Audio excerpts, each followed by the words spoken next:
Dr. Stefan Müller from the School of Politics and International Relations, and Dr. Emma Dorris. Her new role, unless mistaken, is Research Engagement Manager. Am I correct? Yes, Engaged Research Manager. Engaged Research Manager. She's just changed role. So thank you so much to all of you. I'm delighted that you are sharing your knowledge and your expertise with us. And we've covered so many topics previously, but if I can just open with a question to each of the panellists. When we talk about measuring progress, we have to identify what we value, because we should measure what we value. And is it measurable? How well is it measured? By whom, for how long, etc., is a huge question in a context where resources are often quite lacking. So can you please, individually, if you would, maybe starting with Maura, moving left to right, if that is okay with you, maybe name an aspect of research culture or an enabling condition that facilitates a healthy research culture, from your perspective? That's not a hard question at all. That's a really interesting question. I mean, I think that researchers value communication above all else, because that is how they share the data, they share their ideas, they get ideas from other people. And if they can, and I think this is a big problem of research integrity now, that people cannot always be entirely confident that the information they're reading about in a journal is actually true. So can they trust that information? So I suppose trust actually would be, for me, a huge element of a thriving research culture. Thank you, Maura. Stefan? Yeah, I was actually thinking about something very similar. So if we talk about open research, research integrity and so on, Quora, Dora, that this is really embraced also during the selection process and application process, and not only afterwards, but also when you select candidates, because that will increase trust in science, and we're living in a time where trust is decreasing in society. So I think we should play our part, and we have these fantastic initiatives, and should try to apply them, and as many of them as we can. Yeah. Rosalind? Am I going to be... I'll just lean over slightly, so okay. This is such a good question, and there are so many potential levers of change I could mention. I just kind of got inspired by the previous session I went to on research assessment, and this idea that culture is the shadow of the system, and that you need to change the system in order to change the culture. But I think there is something slightly more to it, and what Kay was talking about with collegiality, the way the system works, there's something extra in the system that keeps people human, that keeps people working. To me, I could also talk about it as generosity within the system, and I think whatever it is that enables people to become more generous with the people around them is what I would say. It's not a distinct kind of lever of change. I think one of the levers to that is how we treat principal investigators and people who are really in those highly influential positions on other people, and if we can make their sort of existence feel less dependent on scarcity and having to pull in resources, and maybe that goes to the funding system, but I'll stop there. Doing it, look, collegiality, did you see? Hey. Actually, I feel like Steve Tyler with this. I think, well, everyone heard me say that my favourite aspect of research culture was collegiality before, but I say from a kind of a selfish perspective, probably understanding that if we are working in research culture as an area, we are the data owners, we are the data controllers, and seeing everything that we produce as data, especially with this being a session on, you know, how to measure, and some of that is hypothecated, some of that does have a narrative, some of it is what we've collected, and some of it just gets thrown at us. People go, here, you know, here's some EDI data, what do you want to do with that? So yeah, understanding our role in open data and open research, I think. Yeah, I think it's a hard question because values are one thing and you can have your values, but they can't always be quantified and they can't always be assessed and measured in a way that's actually meaningful to anyone. So I think there's two. I think understanding the values and being very clear and transparent and actually acting and seeing those being enacted and valued is important. But that's different from being able to count and quantify and measure them. So I think having flexibility and having diversity and acknowledgement is a big aspect, acknowledgement of more than just, I suppose, academic outputs, but acknowledgement of the contribution to the culture of the university in the very, very many ways that that can happen is a really important aspect. Thank you. All those are really diverse, all very, very relevant. And I suppose we've touched on some of the inherent tensions within the system. Can we measure it? Can we value? There's often a tension, I feel, in terms of research assessment of work and individuals and groups of excellence and equality, diversity and inclusion, in the sense that, one, we've typically done it this way for a long time, but also the fact that a funding body, in awarding public funding for a project, I suppose has to navigate a certain element of risk. We want to fund the best research, the most productive and the most impactful. Can you give your perspective on how to best navigate this tension in your role, or whoever wishes to speak to it? Perhaps Rosalind, you might like to speak to that first. But we are, and we've also even referred to communication, transparency, and yet it comes with risks and potential pitfalls, which are again, I would say, linked to quality, in the sense that when we choose evaluators, we have to choose the most appropriate evaluators for research areas we don't master in an administrative capacity. But again, it comes to quality. So maybe you can give your perspective from the funding body, and then others from the panel could maybe give their perspective on this. That's a, can you hear me? Yes. Yeah, okay, great. The question of a potential tension between excellence and EDI and culture and these different areas where we kind of have traditionally valued certain things over a long period of time, and now we're changing our practices, and it may not be clear to everyone what we're valuing, and if there is indeed a tension between these things. I'm not sure if I can give the kind of cleverest answer to this, but I would say that I reiterate over and over again that there should not be and there does not have to be a tension between excellence and EDI and research culture. It's about expanding our notion of what excellence includes. But it does involve messaging very clearly to research communities that things are changing, because people get inconsistent messages about what is valued.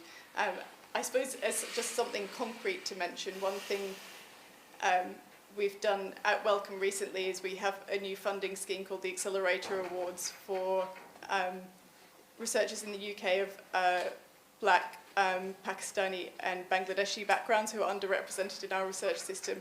And the way we do research assessment differently for this scheme is that there is, we've taken away the emphasis on track record, put more emphasis on the narrative CV, and put things future-oriented about what can be changed, because we know that the system is broken in this area and we don't want to have to put the burden on people in those groups to try and fix it. And I think it would be great if we could see things like that, not just as a special case where we're doing something different, but as an example of what we could change more broadly in our systems.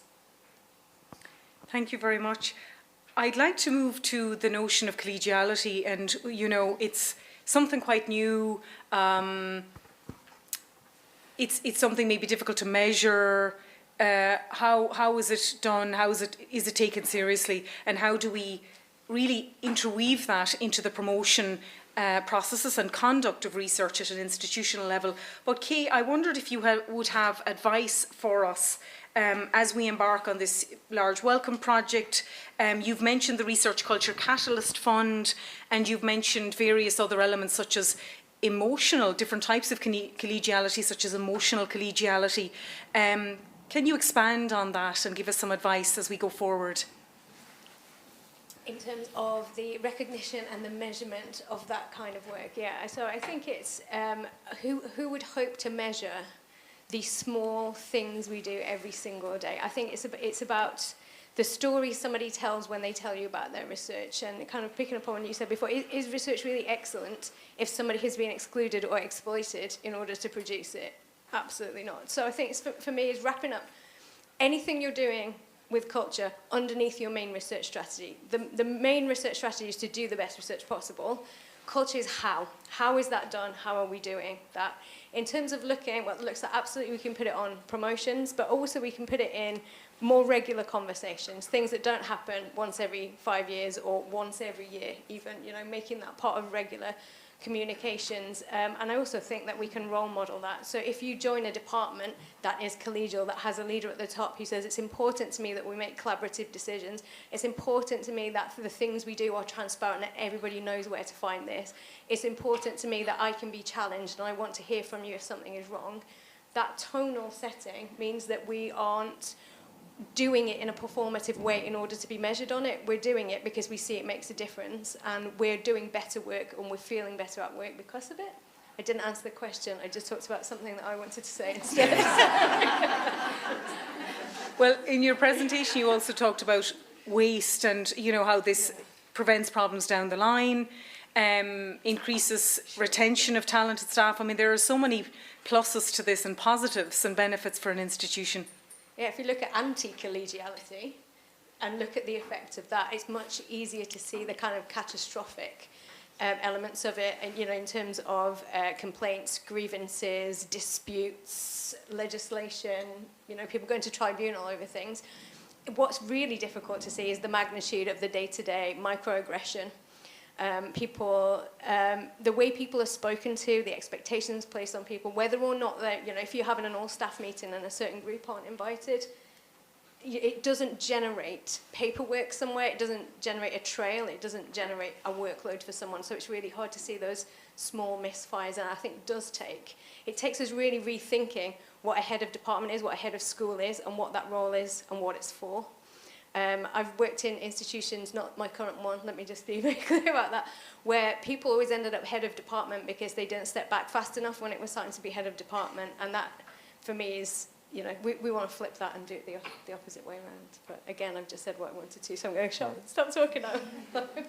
Well, thank you for mentioning heads of departments and heads of function. I have great respect for my fellow heads of departments, some of whom manage more than 50 people. So they're a hard-working bunch, and I suppose if I can just give a shout-out and respect to, would you call us middle management? I'm not quite sure, but we're a vital link between the strategic and the operational and the interface every day, which is why institutions function. And I suppose I'm just saying that I have great respect for many people all along the hierarchy, but also the heads of department, if I might. Apologies for my slight bias there. I suppose going to something a little more sombre, though, we obviously wish to have a national culture that embraces a positive, proactive approach, promoting research integrity, whilst also operating within the relevant regulatory frameworks, rules, etc., as this can represent areas of significant risk for an institution. But again, we wish to promote this, we wish to facilitate it, and we wish to do the best we can with it. Again, in a context of limited resources. I wondered if you would comment for us, Maura, with your deep knowledge, do you have any best practice about this, any advice? Because we have young researchers, we have more senior, different burdens, administrative, mentoring responsibilities are on the shoulders of the different individuals. And so what advice would you give in navigating all of that going forward and doing the best possible research in the best possible way? Well, I suppose there's two things that could really help people. One is training. And in the revised Code of Conduct, the European Code of Conduct for 2023, there's actually an additional line put in around training for regulatory and legislative processes. Because people, you know, export controls, I mean, who the hell knows what an export control is and whether their research comes under that. You know, and the various clinical trials directives and ethics directives and frameworks and blah, blah, blah. So, I mean, there are a myriad of those that people need to get their heads around. But I think the thing that possibly can help them is that institutions are going to have to accept that there need to be resources and infrastructure investment in this area. You cannot hope that it's just going to happen. You know, it's just not going to happen. Because saying, well, you know, you train them all and they should be fine. No, they shouldn't, because, okay, they need to be aware that these things exist. But I mean, you know, going back to export controls, you need somebody who actually knows the nitty-gritties of that to really make sure that people are in compliance. So I think, and you know, it's never a popular message for the institutions, but they, and again, this was something that was actually added to the European Code, so it's now found its way into the National Code. There has to be a willingness to invest. Absolutely. Resources investments are absolutely key, and the oft-touted Cassell report has been published in 2016, and we're still calling for a certain percentage of GDP to be invested in research and development nationally. So absolutely, it's key. And I suppose, speaking to export controls, it's something that could be corporate governance, communication, IT, training, and research. So it's an extremely broad, broad issue that could, you know, cross units in terms of the responsibility. Therefore, thank you, Maura. I would like to maybe go now to the perspective of an early career researcher. Stefan, you have been an Adrastra Fellow and recently made permanent, if I may share, at University College Dublin. So congratulations on traversing that complex period. Really happy for you. But I wondered if you could give advice from your perspective as to what are the key enabling conditions for researchers to successfully navigate the transition from early career researcher to mid-career researcher, spanning everything to management, which was huge. I know when I made that slight jump myself, managing people, it is quite broad. So I'd love to hear your perspective there. Okay, how much time do we have? No, I have 5 minutes. No, I keep it short. And for me, early career researcher starts basically first year PhD. That's where, for me, I think we should treat PhD researchers as researchers, and that's where early career researchers should start, because they contribute so much to the university, and that should be acknowledged. So the best way to start is more permanent positions at universities, because that's how you create a better research culture, that's how you create security, and that's how encourage people to stay. So we talked a lot about allocation of funding and so on, but most of the funding that's being allocated is temporary positions. So it doesn't increase security, and we need security in order to do our best work. I think that's very important. And if that doesn't improve, we need to be very honest to our PhD researchers from day one and say, if you apply for a permanent position in UCD, I think, like, you know it, but I'd say you have at least 300 applications now for one permanent position from all over the world. So it is extremely difficult, and careers outside of academia are not a failure, are often better, and are something that we should prepare you for and that you should be interested in. So from day one, we should also think about alternative career paths, and we should keep much more contact with those who used to be in academia and who left, and understand why they left, invite them to events like today, and also make sure that they stay connected, because they can be really good facilitators to those who don't want to stay in academia. And there's a huge survivor bias at events like today, or in general. So a lot of the panelists you see, we survived, but there are a lot of people who didn't survive, and it's important to invite them as well. Then for PhD researchers, I think we should make sure that PhD researchers receive funding, because unfunded PhDs are so difficult, it's so hard to finish it, and it's then so hard to be competitive, because you have to have a full-time job, a part-time job. So our school, for example, now doesn't accept any unfunded or partially funded PhD students anymore, and we increased our PhD scholarships to €25,000 a year, so higher than the funding bodies. And this has huge implications on our budget, but it also increases the quality of applicants. But at the same time, this is problematic in some way for researchers if something like supervision of PhD researchers is part to get promoted. So I think here we also need to rethink the importance of supervising PhDs. And as I've said earlier on, like these initiatives, DORA, COARA, and so on, research integrity should be applied from the stage when you apply. And also something like early career researcher forums can be really important. And I think this could happen especially at the department level, because there are differences across disciplines, different norms and so on. So if you have something that's central at the university, it can help, but sometimes you also need to know how it works within your discipline. And I talked to my team yesterday and said that I come to this event, and then they asked, so which PhD researchers and postdocs are going to present and share their experience. And I think that's a huge issue, and I think that's something we should address.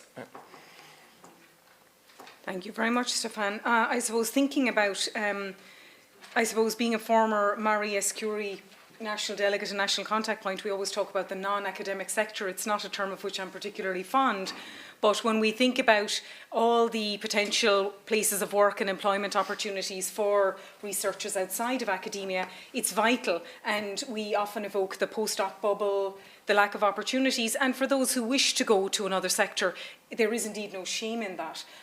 It's a matter of availability. It's supply versus demand ultimately, and it's good that we have diversity. We used to talk about Marie Curie co-funds. Many of the fellows might finish their Marie Curie fellowship early to find work in industry, and whilst the person running the programme wasn't best pleased, it's a sign of the success of the programme, where we also have fellows who are highly employable in other sectors due to the transferable skills that we all develop. And I think, I agree also that when we design structured PhDs and programmes, the transferable skills are just also so vital. Marion shared that in terms of some improvements to some programmes, you saw more improvements in the investigator-led and the early career researcher programmes, so that is encouraging at least. But I would say that research doesn't occur in a bubble. We have collaborations all the time. We collaborate with industry, with charities, with hospitals, with governments, and so we should. And this is how our researchers also impact practice and policy, which is absolutely vital. I suppose coming to the broader element of research and the collaborative element, I'm mindful of Ludwig Fleck, who did work in the 1930s about the notion of thought collectives and espoused the notion that research is essentially a social and collaborative endeavour. And that is so broad when we think about the skills that we need to acquire and to navigate intellectual property, public communication and outreach, but the skills that researchers need to acquire as well as doing their research, be it at the bench, be it at a computer, be it in a library, you name it. So now I'd like to turn to Emma about her experience and how to best involve the public and patients and to communicate the research more widely to have the maximum positive benefits and impact.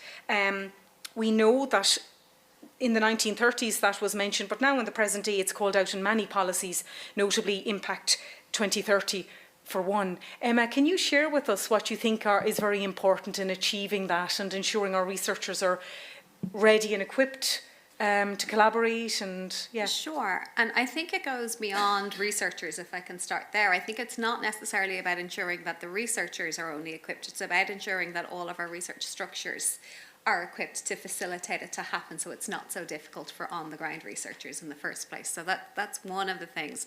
Our research systems are set up on a traditional model of research where there is one type of researcher.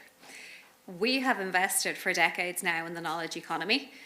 Part of this drive towards engaged research and working with the public is so that we can harness back some of that knowledge that is in the community, both the locally held knowledge, but generally the experiential knowledge that we have in the community.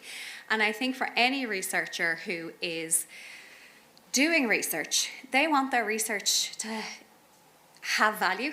They want it to do something. And working with the public or with the community that your research is supposedly for, and working with them as early as possible, is more likely to make your research actually do something, because you will be able to understand the needs better and therefore able to make decisions around your research that are more likely to make it have a difference rather than just be an academic paper. And there are a number of different things that can help in preparing our researchers for that. One is how we frame it. We can't be framing this as you now need to not only be an expert in computational biology, you also need to be an expert in facilitation. That's actually not true. What you need to be is able and open and willing to listen to someone who has a different type of expertise than you do. If you do not have the skills to be able to do that, our research institutions should have brokers and have people within there that can help to facilitate, broker those events. The important part for the researcher's perspective is the ability to listen and have dialogue with those people there. There can be intermediaries that help the environment and help create the environment that allow that to happen. And I think that's important for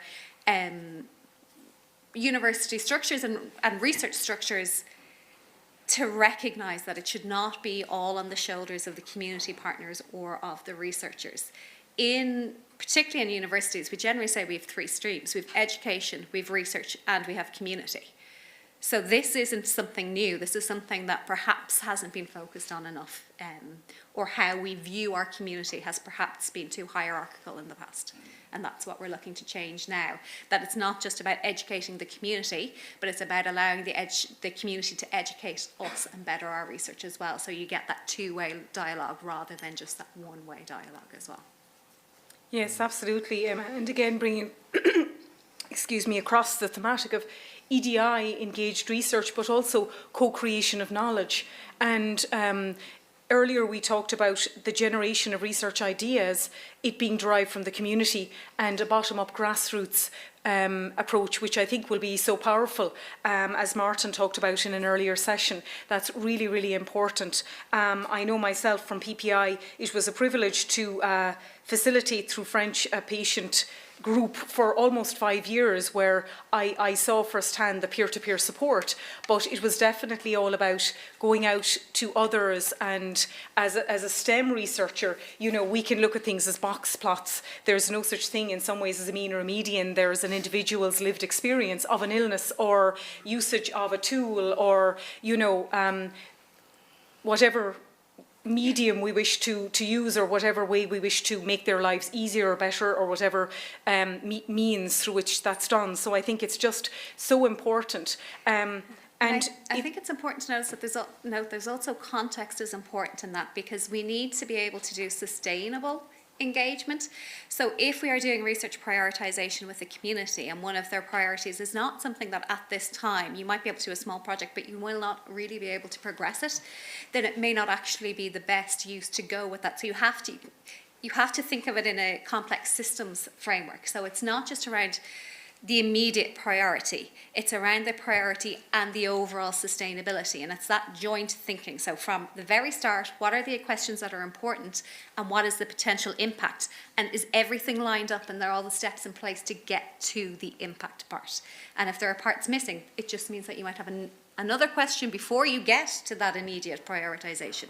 But it's the joined up thinking approach, and if we're not involving all the stakeholders, we have gaps in that network, so we don't know if it is joined up or not. Absolutely. Sustainability from the point of view of funding is so key. I'm just wondering, from a funding body perspective, do we have any comments to that? So we're not going to suddenly have a multi-annual research budget. I realise that won't happen, and anytime soon at least. as far as we know. So we operate within the context and the boundaries in which we operate. But the sustainability element is always interesting to me, both from a funding perspective, but also maybe from creativity. When we now write research grants, we're writing for success. We are writing out structured work packages with milestones, with deliverables, and to speak of Horizon Europe under the lump sum model, we had better deliver the deliverables in order to get subsequent funding.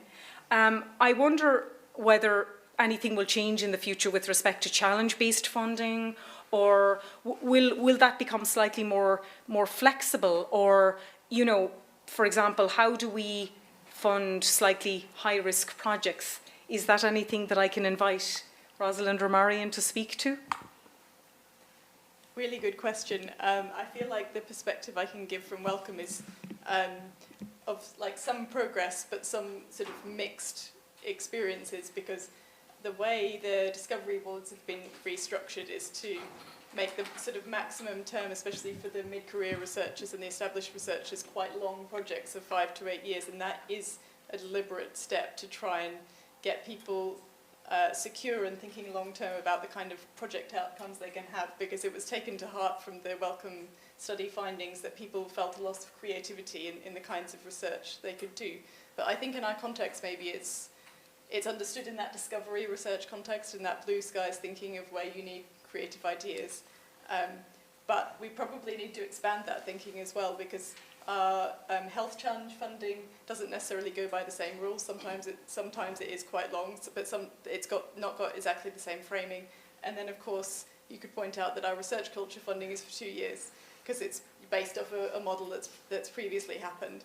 And we will say, you know, it's an experiment where we're trying to work out if that is this type of funding we should be doing, what kind of impact it has. And we do have a community around it, and we will try to co-create with that community an understanding of the impact of this type of funding, whether, like, how and where it should be repeated. But I think it's an incredibly important question, and that then you can also think about the kind of work you can do, sort of research on research funding, like the Research on Research Institute does work on this to think about how do we understand the systemic impact of funding structures. Okay, so can I make just a quick point which is partially related. I think research culture, research impact, public engagement is super important, and it's great that something like that we meet here today, for example, that there are more and more initiatives, but from an academic point of view, it creates much more work in addition to what we're doing anyway, which is research, which we have to do, which we all enjoy, which is teaching, which is supervision, pastoral care, emails, admin, and so on. And a lot of the public engagement activities are super motivating, and I really enjoy it, but they usually don't happen within your regular working hours. Huh? So when you go on TV, you might be there on a Sunday at noon, or you might be there on prime time on a Tuesday at 10 o'clock in the evening. If you do, I don't know, like an event with interested citizens, that happens in the evening at 8 o'clock. So all of this adds additional work as well. And I think that's something we need to acknowledge as well when we think of EDI, when we think of work-life balance. So we need to find a way to balance that, because then if I'm on RTE on Sunday, I can't say, okay, I take Monday off. So there is then stuff to do for me on Monday as well, and like workload models and so on, I think are really important, because otherwise we end up doing more and more stuff with the same amount of time. Marion, I think you'd like to make a comment? Yes. Can you hear me? Yeah. Slightly related to what has been said here, and it just reminded me of something that was discussed at this conference I mentioned, the sustainability conference, was the idea of slow science. And maybe this is something that other people are more familiar with than I am. It came in the context of how do we do research more sustainably. And there was colleagues from Wellcome there, Alison Fox was there and gave a fantastic presentation. But, you know, I'm listening to you, and we've heard it about the pressure that we're under, and it's the, you know, the quick fix and the high turnover, and everything has to be done now, and, you know, the funder putting increasing mandates or expectations on the applicants, and you know, trying to introduce change quickly and, you know, expecting things to turn over and, you know, going and doing your interviews on a Sunday night and still having to turn up for work on Monday morning and all those things. And yet, you know, in the context of doing sustainable research, this isn't sustainable. No. So maybe, I don't know, maybe the sustainability challenge is going to force us to slow down a bit. I don't think as a funder we can address the long-term, if you like, reliability or confidence in our funding models, because we're a public funder, so we get our budget every year. Wellcome have the luxury as being a charity to make those decisions, and we would love to be in that position, but we can't.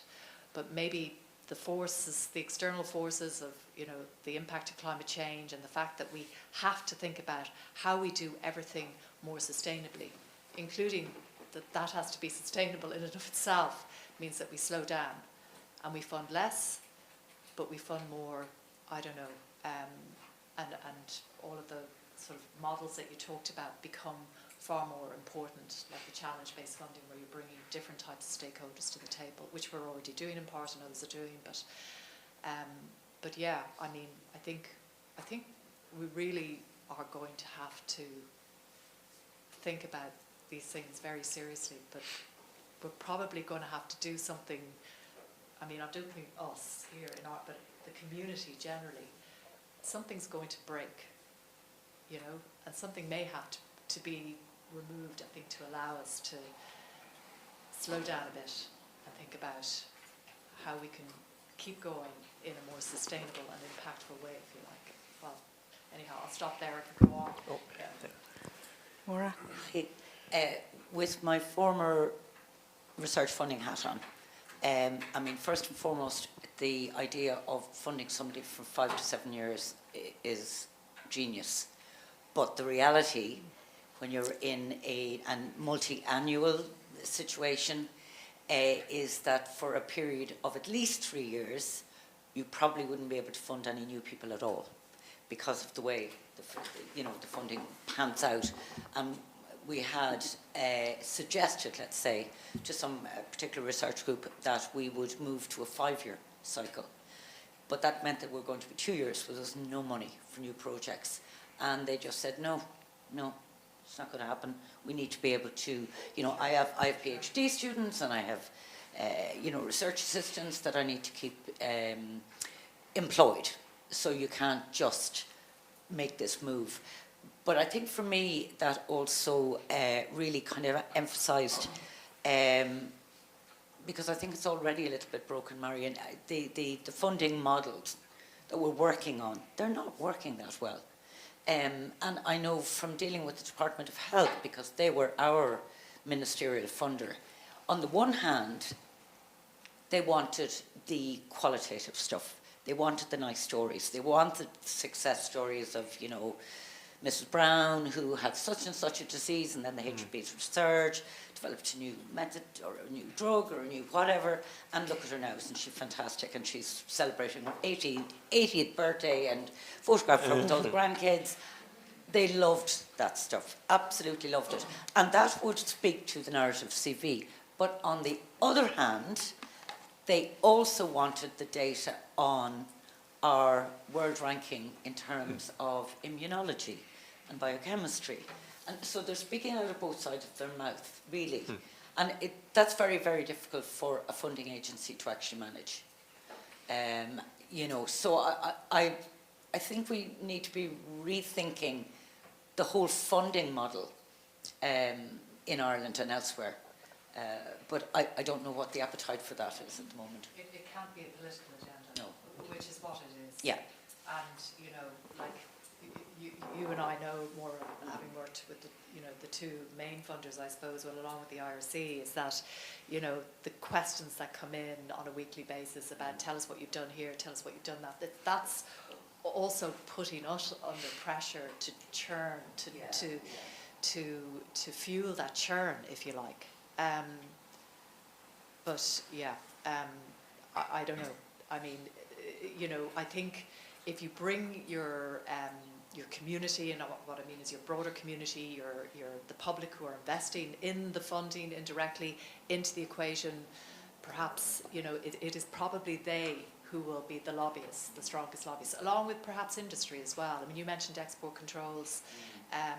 We were thinking about, again, sustainability in the last 2 days and thinking, well, most industries, for example, are dependent on their investors, and their investors are told to invest in green portfolios. So, you know, industry could come to us and say, well, you know, we're not going to collaborate with your research community unless they're doing their research sustainably. I mean, I don't know, maybe we have to think about who can persuade the government, because I'm not sure we can. Anyway, we need a positive thought before we go home. Yes, we do. Yes. Or a happy thought, as I was... Kay, maybe. Or I just wanted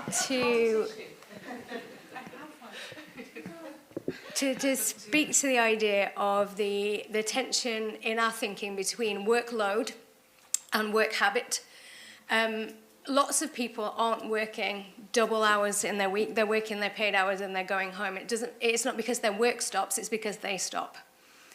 And to use your example, I mean, I'm not challenging you in any sense, but when you say, if I were to work on a Sunday and then I have to go on to Monday, where does the have to come from?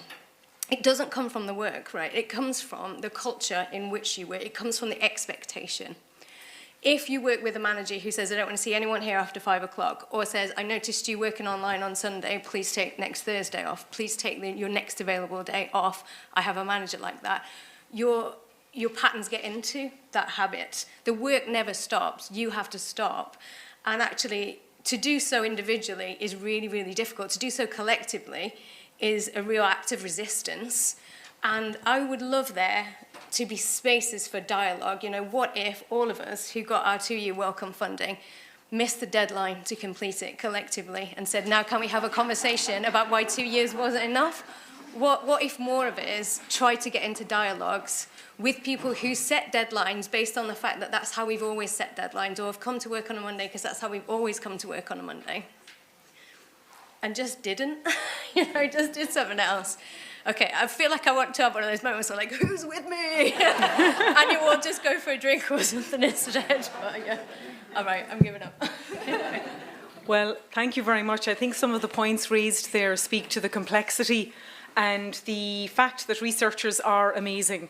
They're multitaskers with amazing work ethics. More of them should go into politics, perhaps, to influence. And I'm sure with all the transferable skills researchers have, there is certainly a place for them there. I know we're too late for the European MEP elections, but maybe next time round some people here will consider it. I'm half jesting, but I do think that in pursuing excellent work and disseminating and communicating that well, we are all having a positive impact despite the challenges, lack of resources and other elements. But research is still a noble profession, as I would say us academics believe. We're not materialistically driven just when it comes to a grant. That's when I hear about money personally, how much it is and what the overheads are. But I just like to say we have come to the end. I don't know if there are any more comments or questions so that we can close out on time, but happy to take a question. Elizabeth? It's not so much a question, it's an observation, and I suppose just an acknowledgement actually, because we've listened from the funders, we've listened from the researchers or whatever, but in actual fact there's a wealth of support services here today, not even support services, actually people driving these initiatives. Absolutely. And that's our research officers, one of, or whatever, people who are implementing research information management systems to make life better for everybody, people who are managing really deadlines and working to deadlines, and working with the research community, who I hate to tell you are lastminute.com, and here the people actually are working late hours as well, actually, and often facilitating very, very last minute requests to get you guys over the line. So there's actually this research culture, and actually keeping on top of research culture, research integrity, data, you know, implementation plans, you know, attending things like this is a day out of our roles. Attending next week to make sure that there's an Irish research, you know, managers group, a spin-off of not a spin-off of coming from a YARM or whatever. All of these initiatives, you know, there's a huge amount happening on the ground in the universities, driven by our heads of research or whatever, but really people on the ground keeping themselves up to date, informed or whatever, to not just support, but actually make sure that all the literature, the information and everything is actually at your disposal, you know, and a lot of it is in the emails, which probably sometimes, or most times, are not actually even read. So, you know what, there's a huge amount, and I just think actually that community as well should be a part of it. Hear, hear.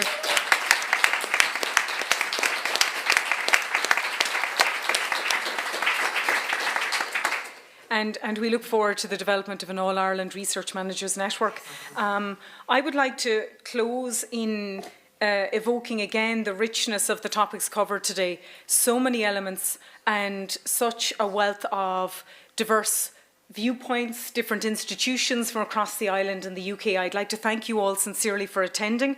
I've learnt a good deal. We look to the future, though the challenges are there with hope. You know, FP10 is really going to insist on the disregarding of journal impact factors for European funding. There is a real shift in thinking that will necessitate more incentives, funding, training, support, and transformation institutionally and perhaps also in mind shifts. So there's no doubt that training and resources and funding remain key to the success of all that and to the advancement of research culture, research assessment, promotion, EDI, etc. That's so key to what we do. I would like to thank you most sincerely for attending today. I would also like to thank all the other organisers, our chair, Grace Mulcahy, all involved. I'd like to thank our president of SETU, Professor Veronica Campbell, for her opening speech, and I would like to sincerely thank all of those involved in one way or the other, but also those working behind the scenes. I'd like to thank the catering team here. I'd like to thank Emer Fitzpatrick for her untiring support and work over the last weeks and months, and also Anne Connors, our communication assistant.